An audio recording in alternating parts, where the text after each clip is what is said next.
खूनी कुआं। सीमा गर्मियों की छुट्टियों में अपनी नानी के गांव आई थी। सीमा नानी के घर पहुंचने के बाद अपनी नानी के पैर छूती है और उनसे आशीर्वाद लेती है। तभी उसकी नानी उससे कहती है, इतनी बड़ी हो गई मेरी सीमा, चल जल्दी से हाथ मुंह धो ले, मैं तेरे लिए खाना लगा देती हूँ। भूख लगी होगी ना? हाँ नानी, भूख तो लग रही है मुझे, आपके हाथ के बने हुए पीले दाल और चावल खाने की। कितना टाइम हो गया है मुझे आपके हाथ का बना हुआ दाल चावल खाए हुए। तू तो नौकरी में व्यस्त थी, तो तुझे कहाँ से टाइम मिलेगा अपनी नानी के लिए? और जब इतने टाइम बाद आई है तो ज्यादा टाइम के लिए रुक कर जाएगी तू। हाँ नानी, इस बार पूरे 2 महीने के लिए आई हूँ।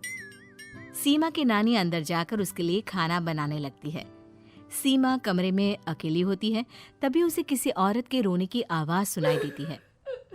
वो कभी खिड़की से बाहर झांकती है तो कभी दरवाजे से बाहर झांकती है। उसे समझ में नहीं आ रहा होता है कि आखिर रो कौन रहा है। तभी नानी खाना लेकर आ जाती है। वो अपनी नानी से कहती है, नानी, कोई औरत रो रही है क्या? मैं जब से यहाँ आई हूँ तब से मुझे यहाँ किसी औरत की रोने की आवाज आ रही है। हे भगवान, कहीं ये वही तो नहीं? बोलो ना नानी। अरे कोई नहीं रो रहा, ये तेरे मन का वहम है। और तू ना अब खाना खा ले, ज्यादा यहाँ वहाँ की बातों में ध्यान मत दिया कर। जल्दी से खाना खा और फिर मेरे साथ आ जा मेरे कमरे में, दोनों बैठकर खूब सारी बातें करेंगे। ऐसे ही अगले दिन सीमा अपनी नानी के साथ गांव के बाजार जा रही होती है। उसी रास्ते में फिर से किसी औरत के रोने की आवाज आती है। वो अपनी नानी से कहती है, अरे नानी, क्या सच में तुम्हें अभी भी किसी औरत की रोने की आवाज नहीं सुनाई दे रही? मुझे किसी औरत की बहुत बुरी तरीके से रोने और चीखने की आवाजें आ रही हैं। मैं बहुत परेशान हूँ नानी, आखिर ये कौन है? मुझे लगता है कि सीमा को शहर भेज देना चाहिए, यहाँ रहना उसके लिए ठीक नहीं। नानी बोलो ना, आप चुप क्यों हो जाती हो? सीमा, तू घर चल, मुझे तुझसे बहुत जरूरी बात करनी है। नानी सीमा को घर ले आती है और सीमा से कहती है, सीमा, कल सुबह तू शहर वापस चली जाएगी। अरे अचानक? आखिर क्या बात है नानी, आप मुझे ऐसे जाने को क्यों कह रही हो? मैं बस जो कह रही हूँ उस पर ध्यान दे। तू कल सुबह यहाँ से चली जाएगी, और ये बात मैं कोई मजाक में नहीं बोल रही। तू कल जाएगी तो मतलब जाएगी। अरे नानी, चली जाऊंगी मैं, ठीक है, पर आखिर बात क्या है ये तो बता दो। मम्मी से कोई बात हुई है या फिर मुझसे कोई गलती हुई है जो तुम मुझे अचानक से जाने के लिए बोल रही हो? देख सीमा, रात बहुत हो चुकी है और मुझे इस बारे में कोई बात नहीं करनी। चल, अब चल के मेरे साथ सो जा। सुबह की बस पकड़कर तुझे शहर भी तो जाना है। सीमा को अपनी नानी का ऐसा व्यवहार देखकर बहुत ही अजीब लगता है। उसे कुछ समझ में नहीं आ रहा होता है कि आखिर उसकी नानी उसे अचानक से गांव छोड़कर जाने के लिए क्यों कह रही है।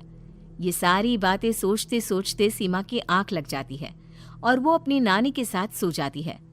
ऐसे ही आधी रात को सीमा को फिर से किसी औरत की रोने की आवाज सुनाई देती है।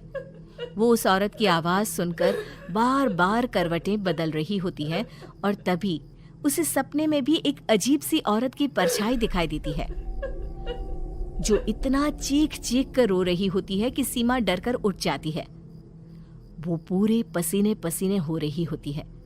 वो अपने आसपास देखती है तो घर में बिल्कुल शांति का माहौल होता है। सीमा घबरा जाती है। वो अपनी नानी को जगाने की कोशिश करती है, मगर उसकी नानी नहीं जगती।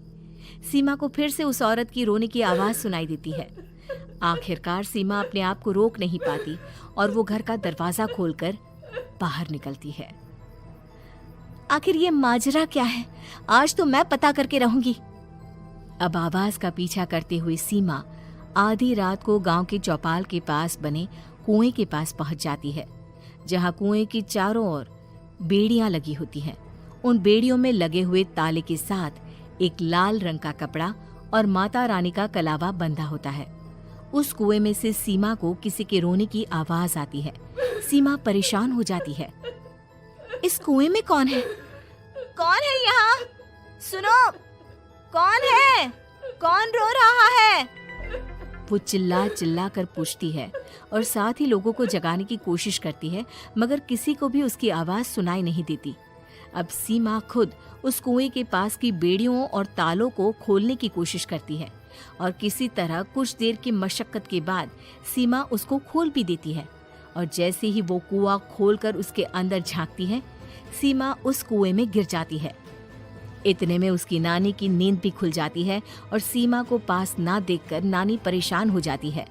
नानी घबराकर पूरे घर में उसे ढूंढने की कोशिश करती है, जिसके बाद उसकी नानी और सभी लोग उस खूनी कुएं के पास जाते हैं और सीमा की नानी कुएं के पास खड़ी होती है।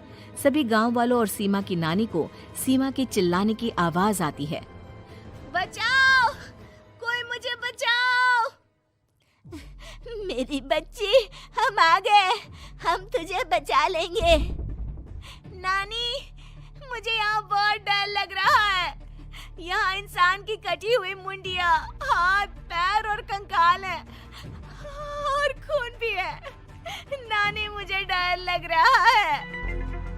आप सब मेरी मदद कीजिए, नहीं तो ये खूनी कुआं मेरी बच्ची को भी खा जाएगा।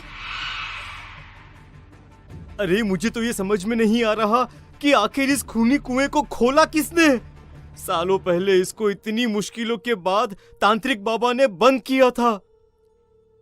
अरे पूरा गांव खूनी कुएं के बारे में अच्छे से जानता है, तो कोई भी जानबूझकर तो ऐसा करेगा नहीं। मतलब किसी ने अनजाने में इसे खोल दिया है भैया। सीमा को इस बारे में मालूम नहीं था और जब से वो यहाँ आई थी तभी से उसे किसी औरत के रोने की आवाज़ें भी सुनाई दे रही थी। कहीं सीमा ने ही तो उसे नहीं खोला। अगर ऐसा है तो फिर सीमा का बचना बहुत मुश्किल है। वहीं कुएं के अंदर सीमा रोते हुए बैठी होती है कि उसे आवाज सुनाई देती है जो कुएं के बाहर खड़े गांव वालों में से किसी को सुनाई नहीं देता। आज सालों के बाद मुझे ताजा खून मिलेगा। तेरा खून पीकर आज मैं अपनी प्यास बुझाऊंगा।